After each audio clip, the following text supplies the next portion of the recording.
Muy buenos días. En nombre del Ministerio de Hacienda y Crédito Público de Colombia, quiero agradecer la invitación que hace Davivienda Corredores y de manera personal al doctor Germán Cristancho a este evento para poder compartir algunas visiones sobre la economía, la política fiscal y el mercado de deuda pública en Colombia. Muchas gracias. En los 25 minutos que me han sido asignados, quisiera hablar de tres puntos principales para la agenda de hoy. Lo primero es el proceso de reactivación económica, que es fundamental no solo para los temas de empleo, para los temas de crecimiento, sino también para el segundo punto del cual hablaremos, que es el desempeño fiscal y la política financiera. En tercer lugar, hablaremos de la gestión de deuda pública y el comportamiento de los mercados y nuestros activos locales, particularmente de renta fija y de moneda en Colombia. En primer lugar, siguiente, lo primero que yo quisiera destacar es el buen comportamiento que ha tenido la economía, no solo en su capacidad de absorción de choques externos y domésticos, sino en su capacidad de recuperación. En el lado izquierdo de la presentación ustedes ven los resultados de crecimiento de los países de la Alianza del Pacífico en América Latina y Brasil, y ustedes se dan cuenta que no solamente Colombia fue uno de los países que menos tuvo contracción en el 2020, que son esas barras azules, sino que ahora ya con los datos del 2021 es prácticamente el país que más crece, que más se reactiva, mucho más que Brasil, desde el punto de vista comparativo de México y por supuesto de Chile. Entonces, esta capacidad no solo de asumir el choque, sino de recuperarse, de rebotar la economía es muy importante. Ustedes se preguntarán, sí, pero Perú creció mucho más, pero por supuesto que hay un efecto estadístico en el que vemos que tuvo una contracción de doble dígito de la economía. Y otra manera de verlo, esto es Colombia contra pares, otra manera de verlo es la parte derecha de la diapositiva, en la que mostramos los tres choques más fuertes que ha tenido la economía colombiana. El azul, que hasta el año pasado era el choque más fuerte, era la crisis financiera colombiana de 1999. Ustedes ven que en el peor momento, en el peor trimestre, la economía se contrae 8% y tarda más o menos 3 trimestres en recuperar el estado prepandemia. Lo comparamos también con el choque petrolero con la crisis financiera internacional del 2009, en la que Colombia no cae en recesión, diferente a los otros países de la región, pero tiene, digamos, nuevamente unos 2 o 3 trimestres de crecimiento prácticamente nulo antes de empezar la recuperación. Pues bien, acá vemos la dimensión del choque que tiene que absorber la economía colombiana en la línea roja, que es la emergencia sanitaria, la pandemia del 2020. Y ustedes ven cómo la caída del PIB fue el doble en el segundo trimestre del año anterior, pero de ahí para acá hay una recuperación en forma de V, llamémoslo así, y en la cual en solo 2 trimestres la economía pasa de haberse contraído lo máximo a un nivel prácticamente, en términos de niveles, prácticamente igual al momento prepandemia. Siguiente. Esto es desde la perspectiva de la demanda.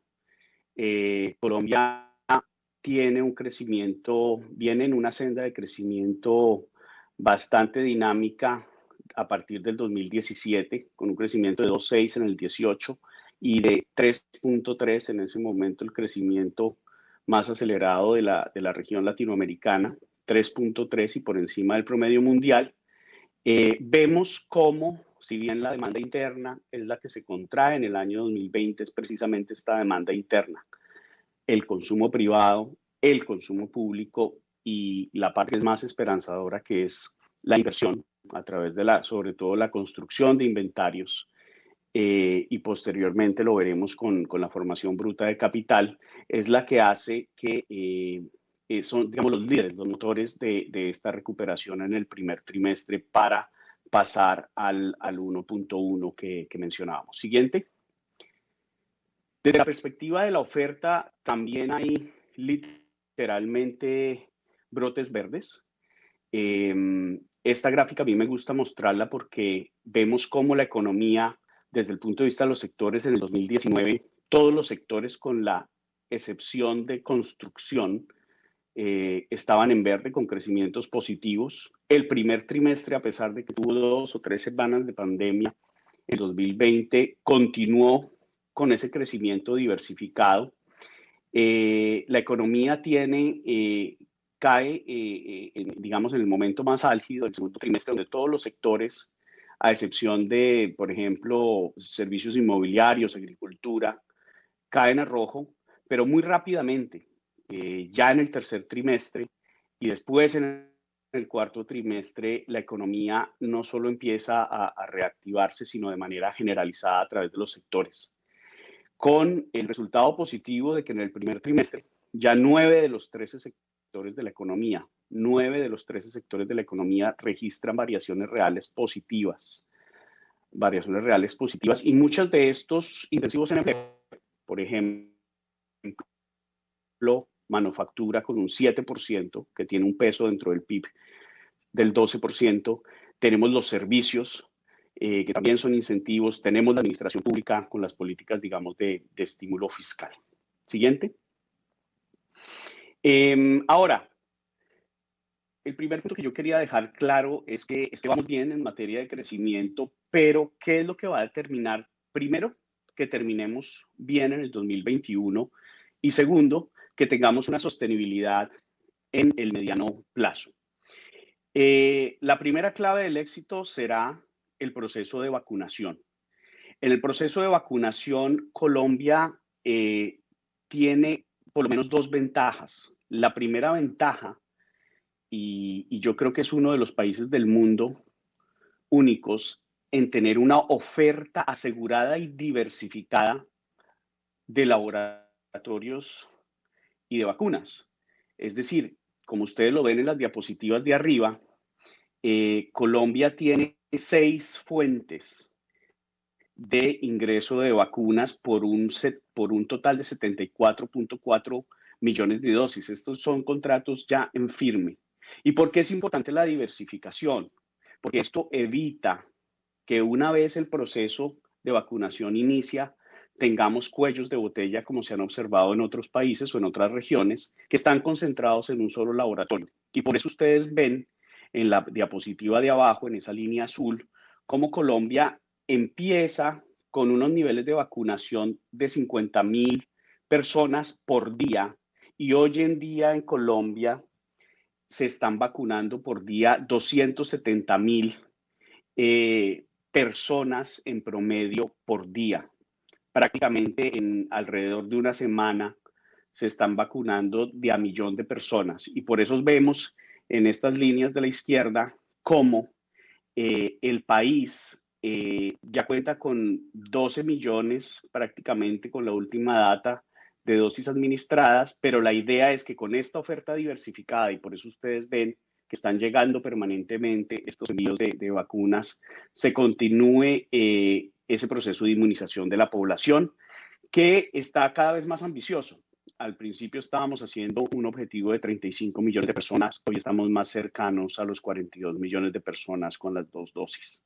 Siguiente. Esto en el corto plazo. Ahora, en el mediano plazo hay mucho de qué hablar, pero si yo tuviera que puntualizar un aspecto que es clave para la reactivación es la infraestructura. El Banco Mundial acaba de publicar un estudio de 140 países hace 1 o 2 meses y esta diapositiva de la izquierda, donde mostramos estos 2 rombos, el rombo azul es el promedio del puntaje de 1 a 100 que tienen los 140 países. Y el rombo rojo es el puntaje que recibe Colombia. Entonces ustedes ven cómo Colombia es realmente top 5 en el mundo en materia clave de temas como estructuración de proyectos de infraestructura, contratación de proyectos de infraestructura, gestión contractual y sobre todo también el procesamiento de iniciativas privadas. ¿Y esto cómo se ve materializado en la práctica? En la práctica ustedes, tal vez en la sesión de preguntas y respuestas podemos ahondar, no solo han visto cómo el nivel de ejecución de las 30 carreteras, digamos, de 4G ha subido a niveles por encima del 50% y ya hay más de una docena de proyectos que están por encima del 75%, sino que también se ha empezado a licitar estos proyectos de infraestructura multimodal que nosotros denominamos 5G, que miden más o menos 5.000 millones de dólares en inversión y en pesos estaría por el orden de unos 18 billones de pesos, dependiendo la tasa de cambio, cercanos a 2 puntos del PIB. ¿Cuál es el tema importante acá? No solo uno, los multiplicadores que tiene con empleo, sino segundo, este paso que está dando Colombia, en donde infraestructura fue siempre sinónimo de vías y hoy en día seguimos con vías, pero ya nos movemos a un tema mucho multimodal en el que incorporamos aeropuertos, dos proyectos fluviales y uno de carga. Siguiente. Por esta razón, la economía colombiana es cada vez más adaptativa. Acá lo que ustedes ven es que es una economía que cada vez aprende a vivir mejor con los picos de pandemia, con la actividad social que hemos visto. Y en esa gráfica izquierda ustedes ven el índice de cierre de la economía versus el crecimiento económico y ven cómo en estos últimos meses se están cruzando esas dos líneas que de alguna manera se corroboran con los niveles de actividad, de movilidad de Google que ustedes ven para diferentes tipos de actividades. Entonces, para cerrar esta sección, el primer mensaje que yo quisiera enviar es: la historia de crecimiento tiene muy buenos indicadores líderes, no solo con los resultados que sorprendieron al alza en el 2020, sino con el positivo rendimiento que mostró la economía en el primer trimestre. No hay evidencia empírica que sugiera que la actividad social que hemos visto en estos días pueda amenazar ese proceso de crecimiento. Hay un impacto, pero es un impacto marginal. Y más bien la economía cada vez es más adaptativa, no solo comparando Colombia contra Colombia, sino Colombia contra sus pares regionales. Y esto es fundamental para el siguiente tema que quiero tratar, y es que no hay estrategia de consolidación y anclaje fiscal que funcione si una economía que esté creciendo de manera no solo importante, sino sostenida en el tiempo. Siguiente. Bueno, en el panorama fiscal, lo que muestran estas dos gráficas es, en primer lugar, Colombia tuvo su mejor año fiscal en el 2019. En el 2019 nosotros logramos varios hitos. Primero, el menor déficit fiscal en 5 años, 2.5% del PIB. El primer superávit primario en 7 años, 0.4% del PIB. Y eso hacía que en el 2019 fuimos pagadores netos de deuda y pudimos estabilizar ese incremento de la deuda pública que venía presentándose en los años anteriores. En el 2020 llega la pandemia y nosotros tenemos una expansión en el déficit fiscal importante en el primer año, llevando el déficit a 7.8% del PIB. Y en este segundo año, no solo por los efectos que restan de la pandemia, sino por una decisión deliberada del gobierno nacional de mantener un estímulo fiscal que acompañe ese crecimiento que estamos viendo, llegaremos a 8.6. Literalmente el martes de la próxima semana vamos a presentar el marco fiscal de mediano plazo. Entonces, no quisiera aquí, como dicen acá en Colombia, chivear al ministro sobre la trayectoria de largo plazo, pero quizás en la sesión de preguntas y respuestas podamos hablar más en detalle de estos temas. Ahora, esto ha venido siendo acompañado con un incremento en la deuda pública. Y esta gráfica de abajo es importante mostrarla porque ustedes ven que Colombia en este momento, dos calificadoras de riesgo nos tienen a un nivel de grado de inversión y una calificadora de riesgo nos tiene a W más. Si tomamos la data de Fitch Ratings, por ejemplo, ustedes ven cómo ese incremento en la deuda pública que se ha visto en Colombia, que es la línea roja, se condice en términos de niveles y de trayectoria eh, con el deterioro que han sufrido los demás países de la categoría triple B menos, por ejemplo. Ustedes ven que Colombia en el 2020, por ejemplo, tuvo una deuda, a nivel del gobierno general, cercana a los 60 puntos del PIB y incluso la mediana de la categoría triple B menos está por el orden de los 66 puntos del PIB. Obviamente, sí hay desde hace varios años unos niveles superiores a lo que es la categoría triple B. Pero lo que queremos mostrar en esta diapositiva es que no hay, digamos, una divergencia significativa y que Colombia sigue un poco la tendencia de los demás países de pares de calificación de acuerdo con estos datos de Fitch Ratings. Siguiente. Esto tal vez lo dejo para que ustedes lo examinen. Yo lo que quiero presentar acá es cuáles han sido los principales movimientos en materia fiscal. Ustedes ven que del año 19 al año 20, lo primero que observamos es una contracción de los ingresos cercana a un punto del PIB con relación debido a la contracción económica y un choque por el lado del gasto y la inversión por el orden de los 4 puntos del PIB. Entonces hubo un punto del PIB en ingresos y 4 puntos del PIB en gastos. Para el año 2021, los ingresos se recuperan en cerca de 0,7 del PIB y los gastos y la inversión continúan incrementándose cercano a 2 puntos del PIB, pero de verdad que el componente más importante es el de la inversión que ustedes ven, que estamos apuntalando a una inversión históricamente alta en el 2021 como parte de ese proceso de estímulo de la economía, de no retirar el estímulo de manera prematura, que es una de las consecuencias, digamos, menos aconsejables para la salud económica, para la recuperación del empleo y demás. Estos porcentajes del 2021 pueden cambiar un poco en composición cuando lo presentemos en el marco fiscal, pero el compromiso del gobierno es total con ese nivel de 8.6 y 5.3 en el gasto primario. De manera que en ese nivel de 7.8 y de 8.6 no habrá sorpresas en el marco. Y ya la trayectoria de mediano plazo, pues la podemos observar el martes en la presentación siguiente.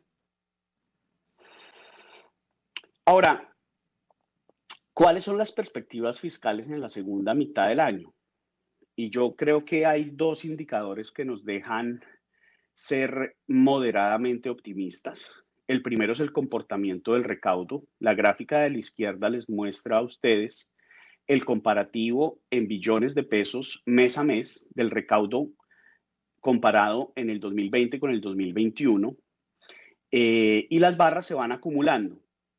Lo que podemos reportar tan solo a 10 días de haberse cerrado el mes de mayo es que el recaudo tributario acumulado primero registró un monto de 68 billones de pesos, más o menos un 44% de la meta de la DIAN, un 40% de la meta de la DIAN.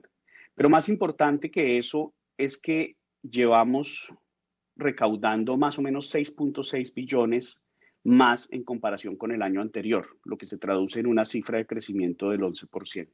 Es decir, así como esta economía tiene una alta elasticidad del crecimiento a los ingresos en los ciclos bajos, también tiene una alta elasticidad calculada cercana al 1.2 en los ciclos altos y por eso vemos ese traslado tan rápido que hay del crecimiento económico a los ingresos tributarios. Y tengamos en cuenta que mayo, abril y mayo fueron meses, digamos, complejos en términos de la movilidad, en términos de la actividad social que vimos. Es decir, ahí hay una nota positiva que marca el ritmo para la segunda mitad del año.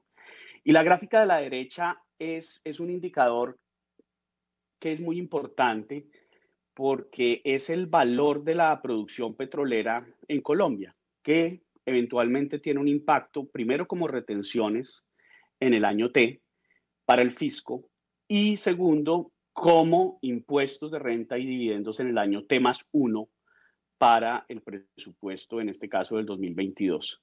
Esta línea no es más que multiplicar el precio internacional del petróleo, que ha venido al alza, hoy en día está cerrando por encima de los $70 por barril Brent, cuando nosotros en presupuesto lo habíamos estimado cercano a los $50 por barril Brent.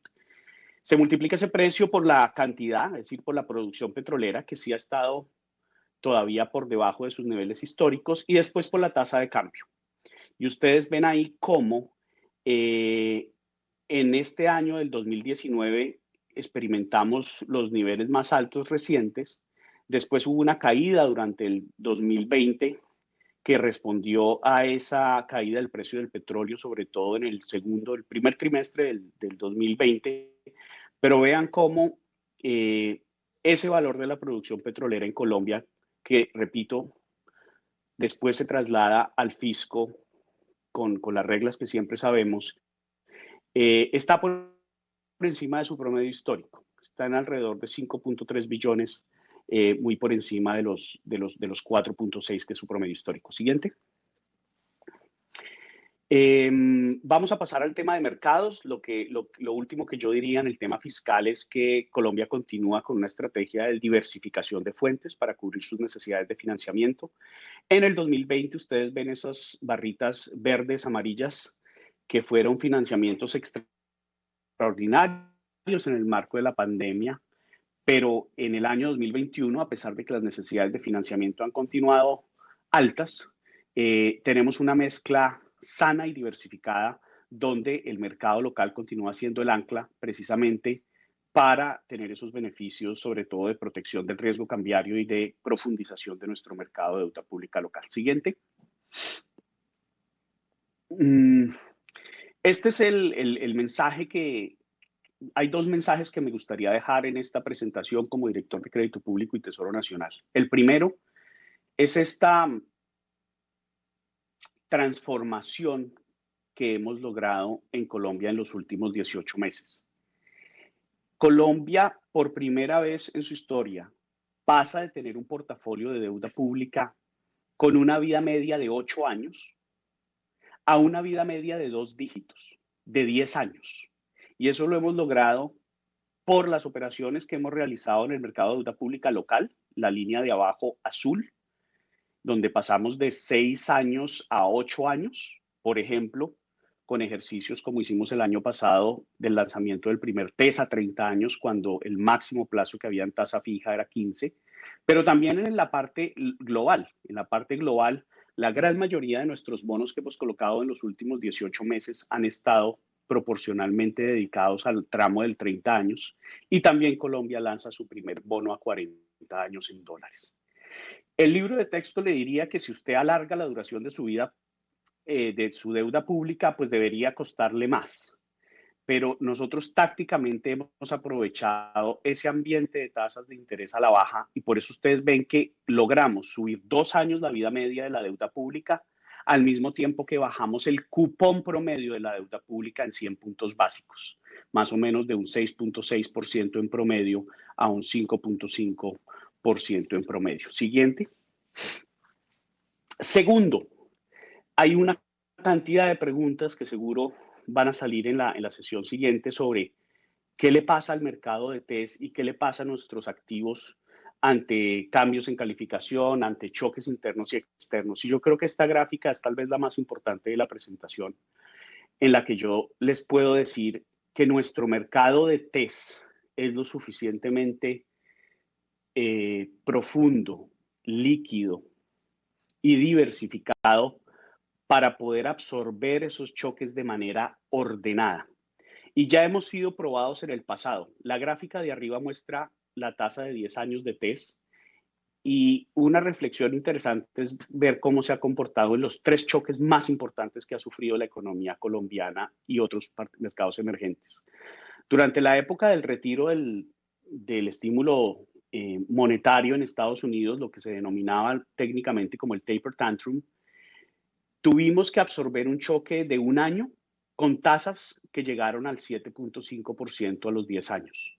Después hubo una tregua a un nivel relativamente alto, pero luego vivimos el choque más fuerte que ha experimentado la economía colombiana, que fue la caída de los precios del petróleo, donde no solamente tuvo un impacto en costos que llegaron a los 9.5%, sino que también duró 2 años, desde el verano del 2015 hasta el verano del 2017. Posteriormente, nuevamente una tregua, y miren cómo durante el tercer choque, que fue un choque mucho más corto, pero también muy intenso, que llegamos a niveles de costos de financiamiento de 8.5, el mercado se adaptó y luego vivimos, digamos, uno de los mejores momentos, que fue la baja de las tasas de interés hasta diciembre 20. Cuando a nosotros nos preguntan cuál es el impacto de las acciones de calificación AA+, nosotros hemos hecho estudios internos y los hemos comparado con estudios internacionales. Generalmente, esa acción de calificación está asociada con unos 180 puntos básicos de incremento en las tasas locales. Si nosotros vemos hoy en día cuánto han incrementado las tasas en Colombia, yo les diría que de diciembre, que ustedes ven ahí en el piso, al actual, más o menos unos 160, 150 puntos básicos. Y también está asociado con una depreciación de la moneda más o menos de un 10%. En el caso colombiano, la depreciación de la moneda estuvo más en el orden del 6%. Hoy yo diría que tiene dos grandes razones. La primera razón, los primeros 100 puntos básicos, fue la subida de la tasa de interés de los tesoros americanos, que pasó de 0.8 en enero a 1.7 en marzo. Después vino ese periodo de calma que ustedes ven ahí, y tras el retiro de la reforma fiscal en el Congreso allá en las primeras semanas de mayo, hubo un nuevo incremento de tasas de interés, yo diría de otros 80 básicos, que llevó esas tasas a 6.9. Ahora, cuando nosotros vemos 6.9 y vemos desde una perspectiva larga, histórica, nos damos cuenta que no está fuera de norma con el 6.67. Solo quiero hacer un punto más antes de terminar. Siguiente. En el mercado primario, la demanda en las subastas ha estado muy robusta. Nosotros, a pesar de haber incrementado los montos de subastas de manera gradual, tenemos niveles de sobresuscripción más altos de 3 veces. Es decir, nos ofrecen en promedio 3 pesos por cada peso que nosotros ofrecemos en bonos, sobre todo en tasa fija, pero también es común estar por encima de los 2.5 en VR. Siguiente. ¿Y a qué responde esto? Al activo más importante que tiene el mercado de deuda pública en Colombia, que es la diversificación. No hay otro país emergente, y Germán conoce bastante, que tenga una torta diversificada como la que nosotros estamos mostrando en el lado izquierdo. En Colombia no hay un sector dominante en los tenedores de TES. Los fondos de pensiones, que son los que más tienen, más o menos 29%. Los extranjeros tienen 25%, y dentro de los extranjeros también hay una gran diversificación de los mismos. Por ejemplo, el mercado más importante es Europa, y Europa es un territorio de más de una docena de países. Otros países están muy concentrados, ya sea en los institucionales internos o en algunos fondos internacionales. Y la gráfica de la derecha con la que quiero cerrar es que, en teoría, lo que dice el libro de texto es que cada que hay una baja de calificación al nivel W+, los analistas predicen y los modelos econométricos predicen salidas masivas de capital. Lo que hemos visto en Colombia es lo contrario. No quiere decir que seamos inmunes a ese tipo de episodios, pero lo que sí es interesante analizar esta data, porque en el mes de abril, Colombia recibió 4 billones de pesos, 4 billones de pesos, más de 1.000 millones de dólares en flujos de capital de compra de fondos de capital extranjero.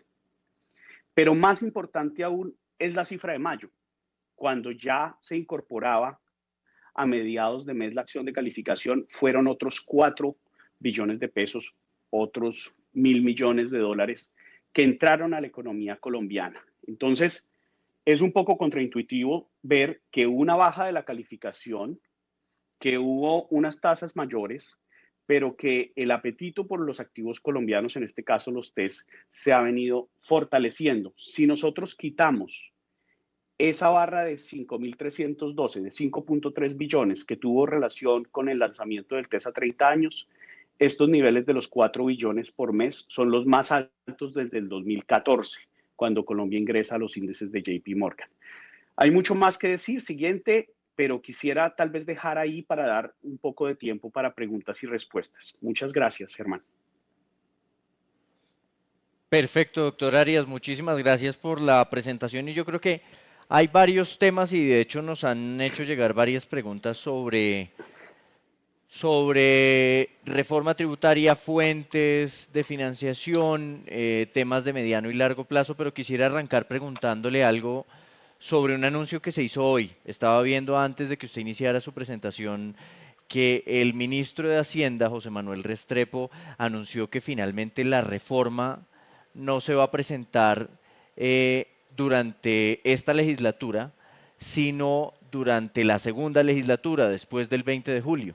Así que lo que quisiera tal vez preguntarle respecto a esto es qué impactos tiene en cuanto a las transferencias del gobierno que se tenían programadas, por ejemplo, en materia de PAEF y de ingreso solidario y lo que eso signifique pues en las necesidades de caja y de financiación del gobierno.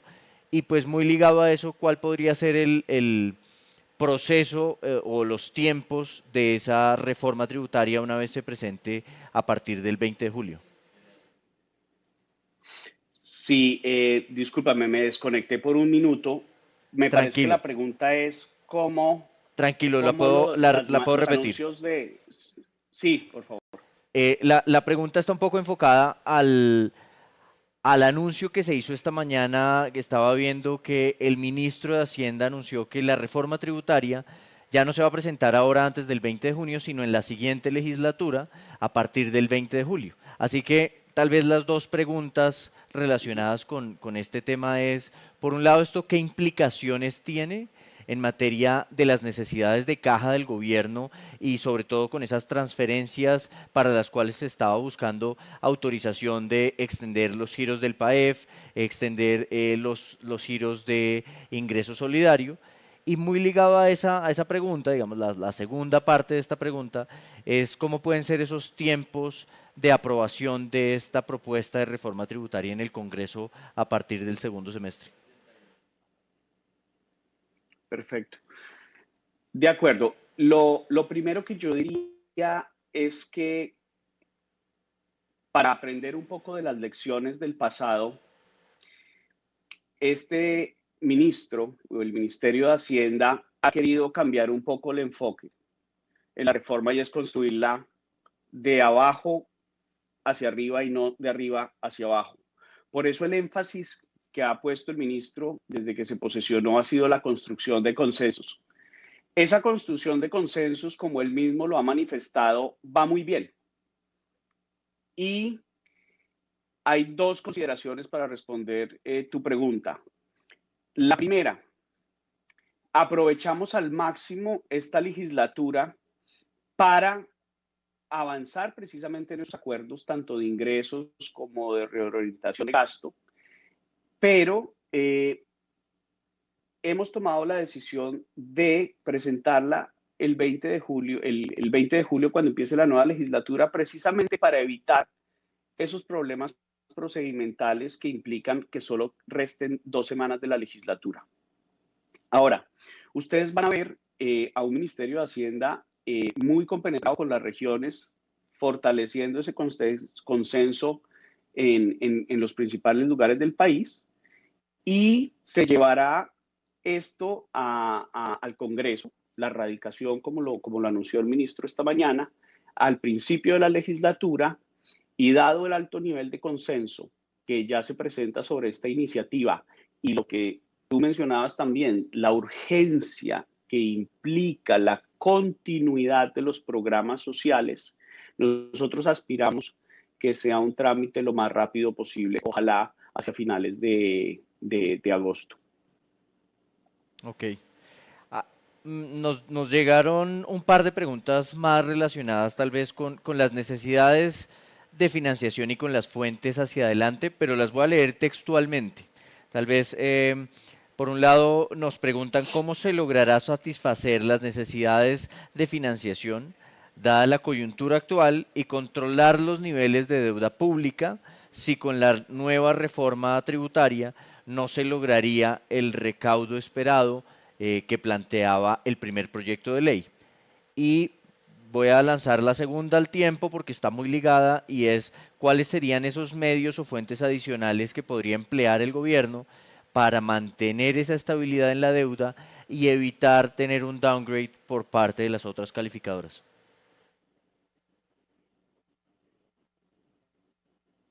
Sí, gracias. Yo quiero mandar una nota de tranquilidad porque es que la estrategia de financiamiento es una estrategia que debe ser cuidadosamente diseñada y cuidadosamente implementada.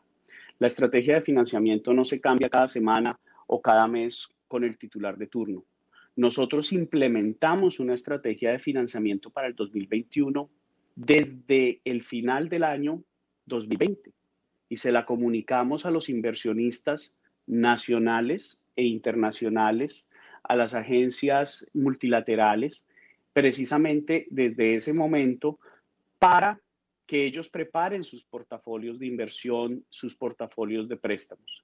Esa estrategia no ha cambiado. Nosotros llevamos los mismos montos de subastas desde enero, 700.000 millones, cada 15 días en tasa fija, 350.000 millones, cada 15 días en URs.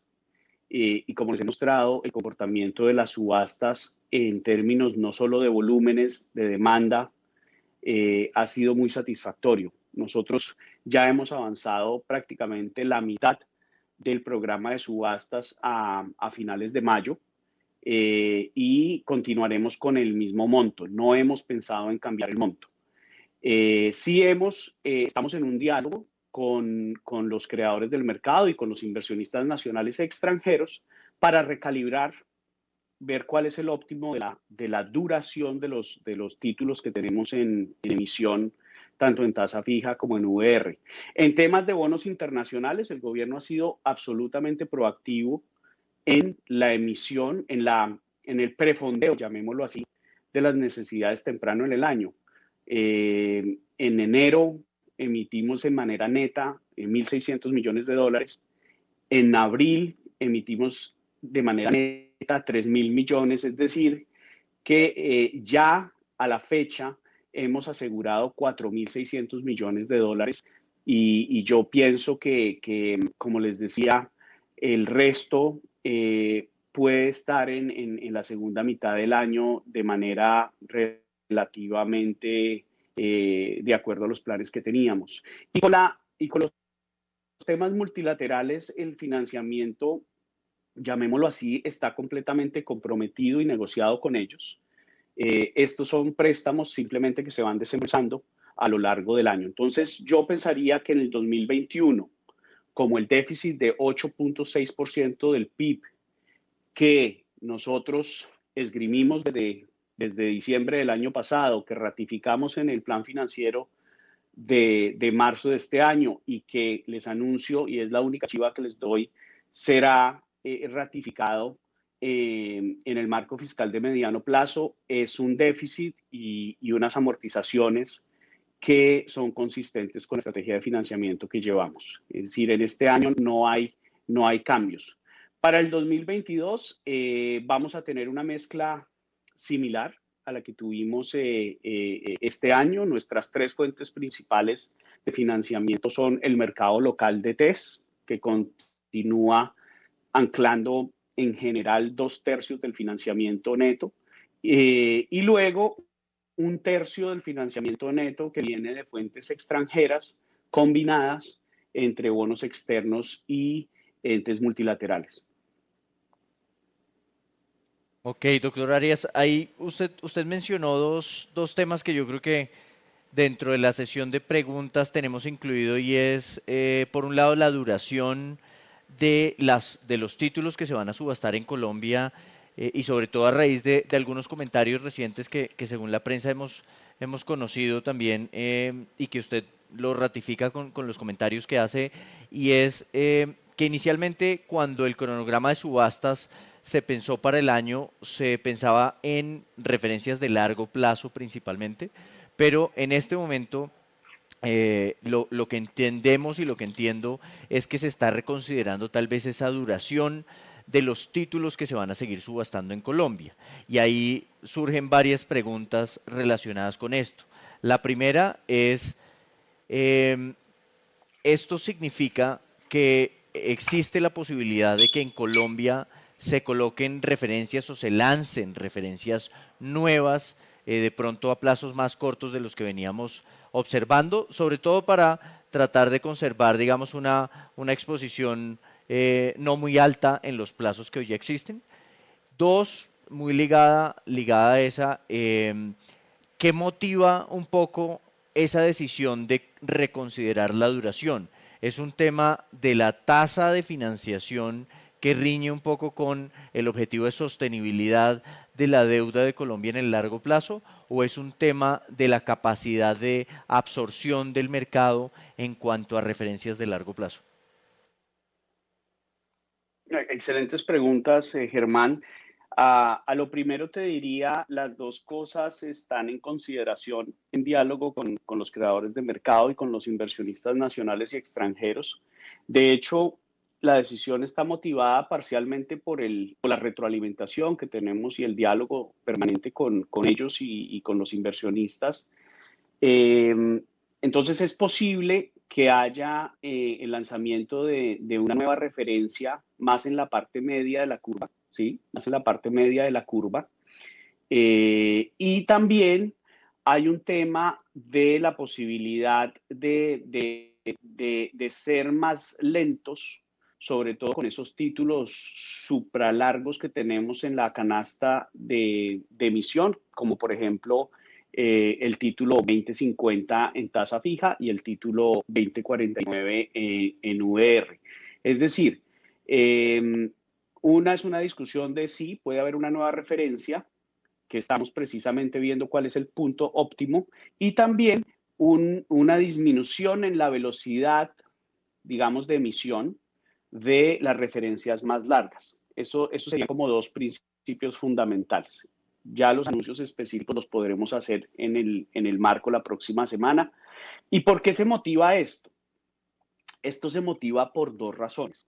La primera es de mercado. Cuando las curvas de rendimientos de los países son planas, el apetito de los inversionistas generalmente es hacia mayor duración. Esa fue la historia clásica del 2019 y la historia clásica del 2020, historia que nosotros aprovechamos muy bien en Colombia precisamente para alargar la duración de la vida de la deuda pública, bajando los costos que les presentamos en una de las diapositivas. Pero el mundo cambió en 2021 y las curvas de rendimiento se empinaron. ¿Qué quiere decir se empinaron? Es decir, que en el largo plazo aumentaron más las tasas de interés que en el corto plazo. Cuando eso sucede, los inversionistas en bonos del gobierno colombiano y el gobierno del Tesoro de Estados Unidos y los bonos chilenos y mexicanos prefieren como una estrategia defensiva empezar a desplazarse hacia sectores más medios de las curvas de rendimiento. Y eso lo vimos nosotros en Colombia y en el mismo Estados Unidos y demás. Es decir, alguien que antes invertía con una vocación a 30 años, a 20 años, hoy en día está asumiendo posiciones más defensivas en la parte entre los 10 y 15 años, por ejemplo. Entonces, el primer motor o racional de esta decisión es precisamente suplir a los inversionistas de la demanda que ellos están teniendo de manera más importante debido a este cambio en las curvas de rendimiento. Y en segundo lugar, es también optimizar los costos de financiamiento para el emisor, en este caso el gobierno. Obviamente, cuando las curvas se empinan, el costo marginal neto de tener mayor duración de si uno tiene una duración más a parte media de la curva. Entonces es una de esas oportunidades en las que hay como un gana-gana, un equilibrio positivo tanto para los inversionistas que están yéndose a la parte media, dado este empinamiento, para el emisor que prefiere optimizar los costos de financiamiento. Dos cosas que son súper importantes en este debate. Una, el gobierno no está cambiando los montos. Esta no es una discusión de más o menos bonos. Los bonos calidades siguen exactamente igual. Es una discusión sobre la calculación de cuál es la duración óptima de esos títulos en el portafolio. Y segundo, yo creo que es importante una nota de contexto. Hay países en la región latinoamericana, incluso con mejores calificación de riesgo que Colombia, que por circunstancias idiosincráticas y por este mismo debate sobre la duración, se han ido a la parte súper corta de la curva. Es decir, hay países donde el protagonista de la mezcla de emisión son los títulos de corto plazo. Títulos que no se miden en años, sino en meses. Colombia no está haciendo eso. Lo que está haciendo es un rebalanceo gradual y ordenado y en diálogo con el mercado que permita seguramente darle mayor preponderancia a la parte media de la curva que a la parte larga de la curva. Perfecto. La otra pregunta que quisiera formularle y tal vez con la que quisiera cerrar, pero era un tema ligado a lo que usted mencionaba hace unos minutos, tiene que ver con la estrategia de financiación externa. Y usted mencionaba que Colombia ha conseguido cerca de 4.000 millones de dólares a través de operaciones en el mercado de bonos internacionales y que ha asegurado ya recursos o que tiene comprometidos recursos de financiación con multilaterales. En un contexto en el que Colombia mantiene un déficit en cuenta corriente cercano a los 12.000 o 13.000 millones de dólares anuales, en donde el déficit en cuenta corriente realmente ha sido amplio, el rol del gobierno como oferente de dólares al mercado cambiario y como oferente de dólares para aumentar las reservas internacionales, pues ha sido muy importante en los últimos meses. La pregunta específica o las preguntas específicas aquí van enfocadas a ¿qué se puede esperar de la participación del gobierno en el mercado cambiario en los próximos meses? Y si nos pudiera compartir un poco sobre esos recursos adicionales de dólares que se esperan conseguir, a qué monto ascienden y cuánto sería pues a través de esos multilaterales. Ya, total.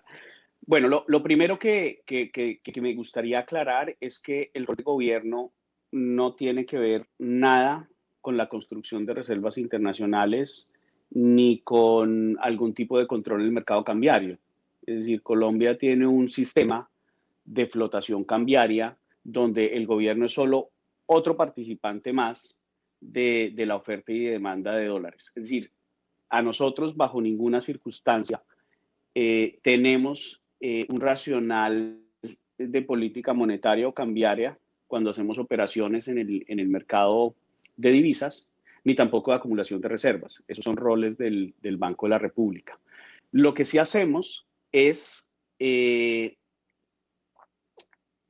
en este caso, como en el caso colombiano, en el que la financiación vía dólares, sobre todo en el 2020, fue alta por aspectos como las emisiones de bonos, por aspectos como traer la línea del Fondo Monetario Internacional y los otros préstamos internacionales. Es natural que el gobierno, por sus necesidades de flujo de caja, tanto en pesos como en dólares, haya sido un vendedor neto de dólares en la economía en los últimos meses. En la medida en que esos recursos continúen llegando, nosotros los iremos monetizando en el mercado dependiendo de nuestras necesidades de flujo de caja, pero en condiciones completamente de mercado. Entonces, seguramente seguiremos siendo vendedores netos en la monetización y, pero, nuevamente, es una monetización que no genera mayores efectos en el mercado de divisas. Nosotros hemos visto que la divisa fluctúa hacia arriba y hacia abajo. De hecho, ha tenido un sesgo de depreciación en este año, que uno pensaría que si la monetización tuviera un impacto en la tasa de cambio, sería al contrario. Entonces, nuevamente, nuestro mercado refleja el libre juego de la oferta y la demanda. Nosotros no tenemos una estrategia de monetización que impacte los niveles, sino simplemente satisfacer nuestras necesidades de flujo de caja, tanto en dólares, que van muy avanzadas, porque la mayoría de nuestras amortizaciones estuvieron en la primera parte del año, como en pesos, donde sí las necesidades están más estacionalmente enfocadas en la última parte del año. Perfecto. Doctor Arias, muchísimas gracias por su información, por sus respuestas, por la presentación. Quiero nuevamente de verdad agradecerle por haber aceptado nuestra invitación y con esto pues damos cumplimiento a la agenda y agradecerle pues y que tenga muy buen día. Muchas gracias nuevamente a Germán, a la vivienda también por la invitación y ha sido un placer compartir estas opiniones con los que están participando vía online en este importante evento. Les deseo mucha suerte en lo que queda de la agenda, que se ve muy interesante. Y bueno, invitarlos a que también se conecten el próximo martes a la presentación del marco fiscal de mediano plazo del Ministerio de Hacienda. Muchas gracias.